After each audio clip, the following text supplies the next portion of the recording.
안녕하세요. 파산관제 홍현표 변호사입니다. 오늘은 다음주에 선고가 아니라 다음주에 집행하는 9월 11일 16시에 진행하는 총 58건에 대해서 한번 알아보겠습니다. 편안하게 최근에 어떤 관제 사건의 흐름에 대해서 알아본다는 생각으로 편안하게 들어보시기 바랍니다. 이거 이제 4번이 이제 첫 번째지만 4번 폐지 면책 볼 거 없습니다. 국민은행이 이해를 했지만 특별한 거 없었습니다. 5번은 채권조사 기일 지정 신청을 했다는 거는 채권자들의 돈을 나눠주기 위해서 뭐 소송에서 이기거나 관제인이 아니면 부동산을 환가를 하거나 화해계약을 체결했던 얘기죠.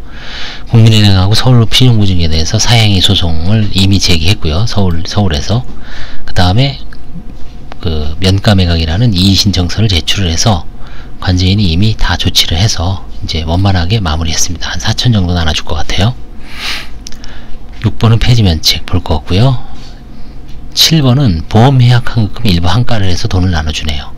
8번, 9번도 특별한 문제가 없는데 9번은 채권자 중에 신한카드가 송달을 안 받아서 한번 속행된 사건입니다. 속행이 아니라 이제 속행될 가능성도 있습니다. 그러니까 빨리 해줘야 돼요.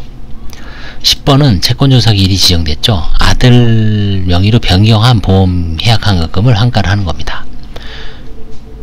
11번은 아들한테 파산 신청 직전에 편파 변제한 게 금융거래 내역에서 나와서 이제 환가를 하게 된 겁니다.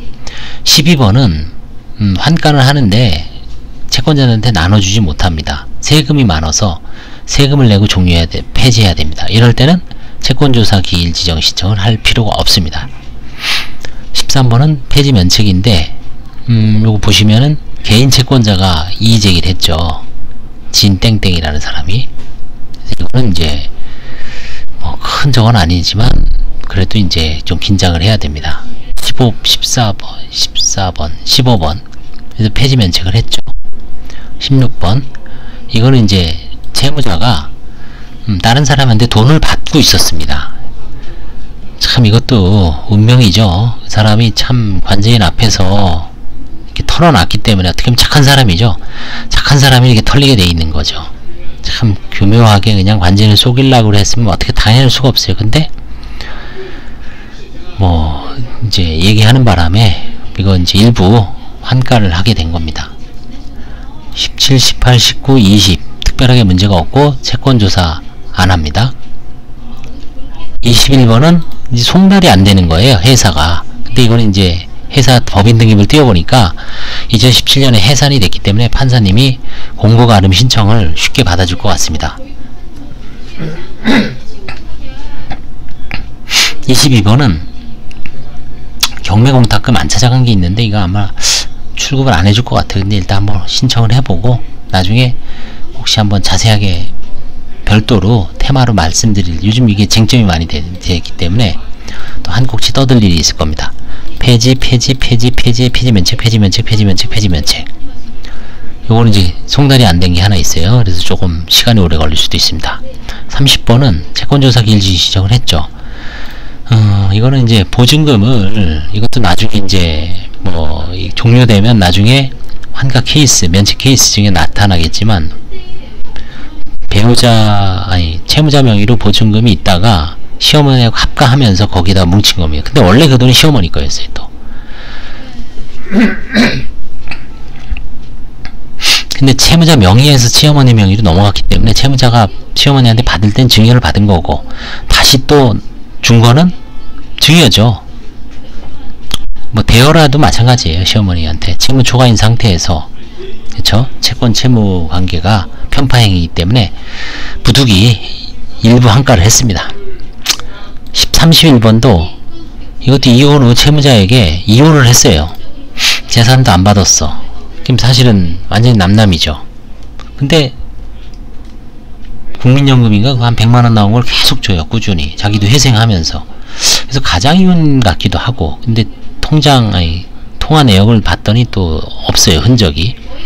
그리고 이제 채무자가 아주 퇴직금을 쫄딱 말아먹기 때문에 배우자가 이제 원망이 많아요. 그럴 때는. 근데 아파트는 또 버블 세븐 지역이니까 또 시세는 많이 올랐고 그래서 참 가장 이혼인지 아닌지는 알 수는 없지만 하여튼 이혼 후 배우자에게 한 2천만원 대죠. 한 달에 100만원씩이면 이 특별한 사유가 없어요. 애들이 어려서 양육비 준 것도 아니고.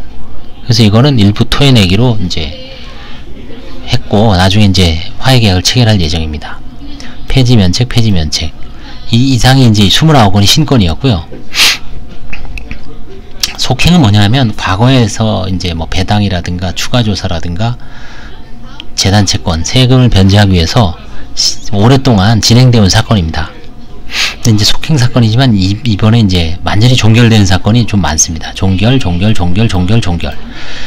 종결은 뭐라 그랬습니까? 파산의 목적인 채권자들에 대한 배당을 마치고 사건이 종료되는 것을 종결이라고 합니다.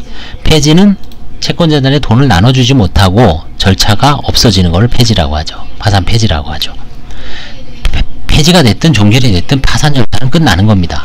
그리고 나서 면책 절차는 면책이라고 써있는 거는 면책되는 거고, 그렇죠? 면책되는 거는 면책되는 겁니다. 불허가만 불허가 되는 겁니다. 근데 여태까지 불허가 있습니까? 없습니까? 없죠.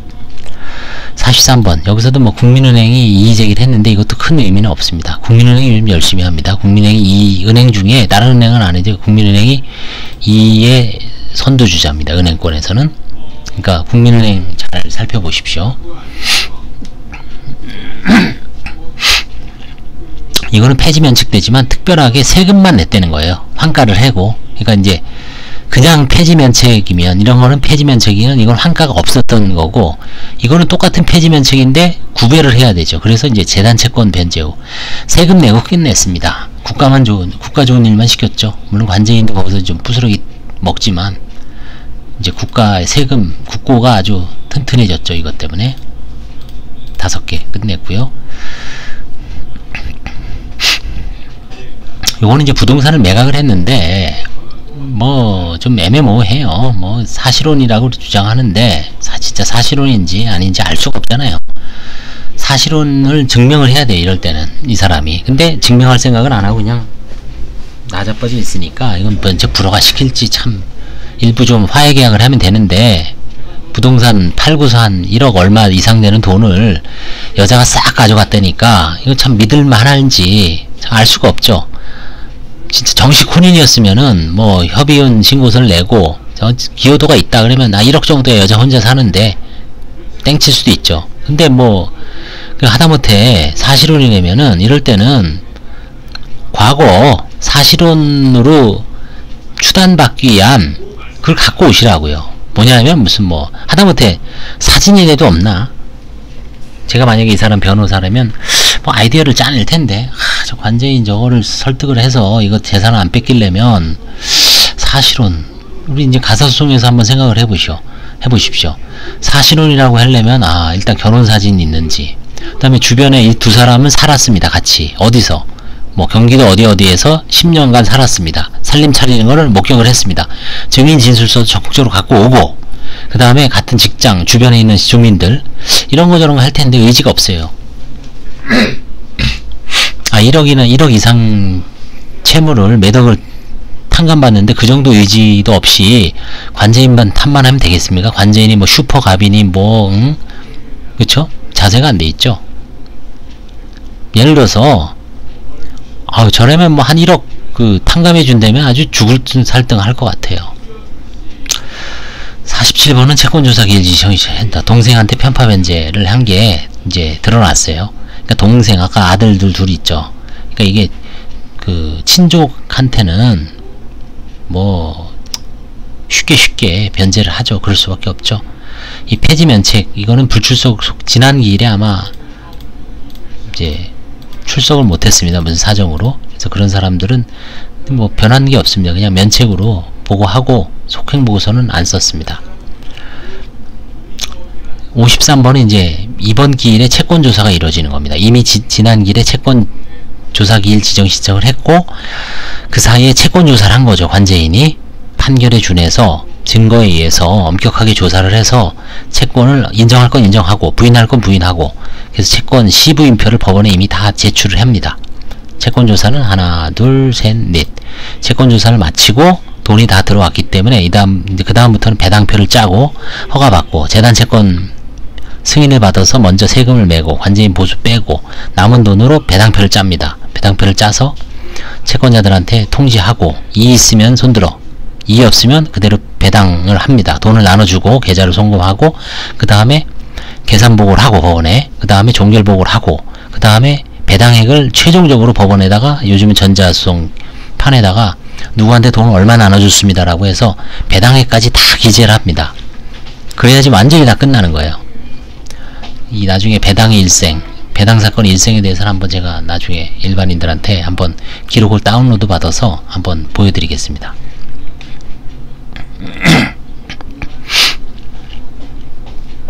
근데 요 사건은 이번에 좀 야마가 돈 사건입니다. 주택을 증여를 해서 뭐 빌라 별거 있겠나 했는데 이번에 시세를 한번 정밀 검사를 해보니까 채무는 한 2억 5천 돼요. 근저당은. 근데 시세는 한 4억에서 4억 8천이에요. 빌라도 많이 올랐죠. 서울이 문제가 지금 강북권도 34평의 아파트가 10억이 돌파했으니까 27평에서 30평 빌라도 4억 갑니다. 지금 강북권이든 뭐 강남은 말할 것도 없고 강북만 얘기해도 그 정도로 이 빌라도 엄청 올랐더라고요. 근데 그거를 2년 전에 배우자한테 그냥 넘기고 본인은 고시원으로 갔습니다. 고시원에 가서 난 모르겠다. 그리고 파산 신청해버린 거예요. 보험도 동생한테 돌려놓고 해지해서 생활비 하고 난 모르겠습니다. 그러니까 이거 그냥 면책 불허가 시키려고 해도 면책 불허가 문제가 아니에요. 채권자들 위해서 이거 관제인이 부인 청구를 안 하면 관제인도 선관주의 위반으로 소송을 당할 수가 있습니다. 그래서 채권자들 위해서 부인 소송을 해야 됩니다. 원상회복을 하든지 뭐 가액배상을 해야 되는데, 만약에 그 이후에 배우자가 증여를 받은 다음에 뭐 세를 놨다든지 아니면 근저당을 갚았다든지 아니면 뭐 팔았다든지 그러면 이제 사정변경이 생겼죠. 그럼 그때는 가액, 그 부동산을 증여받으면서 얻은 이익, 시세 마이너스 근저당 1억 5천을 토해내야 됩니다. 근데 지금은 일단 원상회복 청구를 해야 됩니다. 가처분을 하고. 아주 귀찮아졌습니다. 상당히 좀 어려운 사건이 됐는데 뭐 어쩔 수가 없죠. 이거 마찬가지로 이것도 신보가 엄청나게 이의제기를 한 3가지를 해서 아주 자세하게 썼습니다. 소장 쓰든 뭐 이리저리 이렇게 주장하는데 내가 보기엔 이거다, 이렇게 주장하는데 제가 보기엔 이거다. 일단 부동산도 추가 매각을 해서 일단 1000만원 500 한가를 했고, 그 다음에 신보가 제기한 소송이 있습니다. 사행위 소송. 아들하고 전처, 그 당시엔 처였죠. 처한테 어디 급여를 이렇게 이체한 거를 신보가 이제 사행이다, 채무 초과인 상태에서, 그쵸?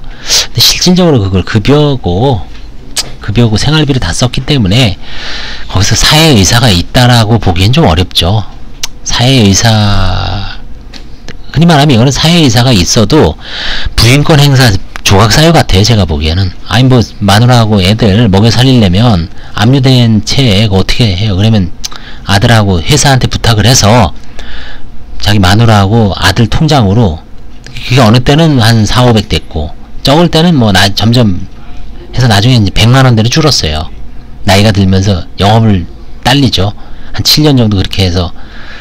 근데 그게 나중에 이제 뽀록이 나와서 포착이 되니까 신보가 열받아갖고 이제 사행위 소송을 한 거죠.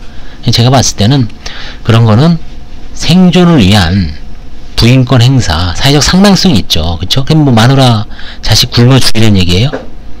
빼돌려도 먹고 살기 위해서 빼돌린 거잖아요.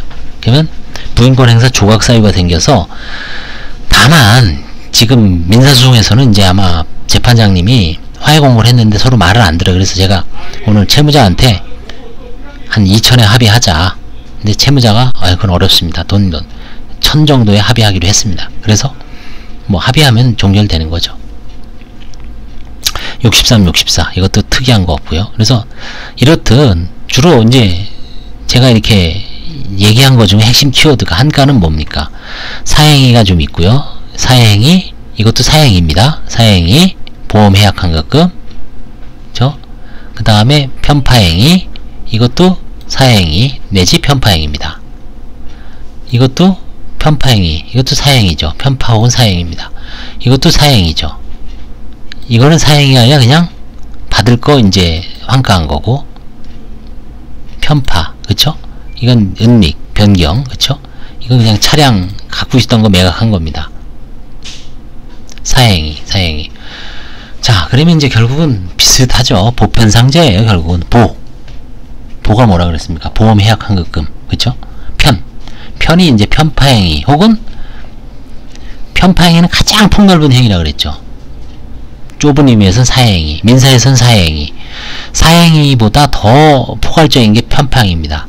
편파행위에는 사회성을, 해이성을 요구하지 않아요. 그냥 조만간 경매배당 아니면 채무 초과인 상태에서 가정적으로 채권자들한테 돈을 나눠줬으면 평등하게 골고루 분배되는데 어떤 특정인한테 확 쏠렸다. 그러면 편파행위가 되는 겁니다. 자동적으로. 그런 경우에도 파산에서는 관제인이 스톱 부인할 수 있는 겁니다. 엄청나게 막강한 거죠. 편에는 이제 사행위를 포함하는 겁니다. 상은 뭡니까? 상속. 그러고 보니까 이번에 상속이 하나도 없죠. 그쵸? 상속이 지난번에 상속이 떼거지로 있었는데 지금은 상속이 없습니다. 주로 보험이 많죠. 편파행위하고 부동산 일부 있고요. 자영업자의 어떤 부당한 행위. 자영업자가 힘든데 그쵸? 너무 잡는 거 아니냐.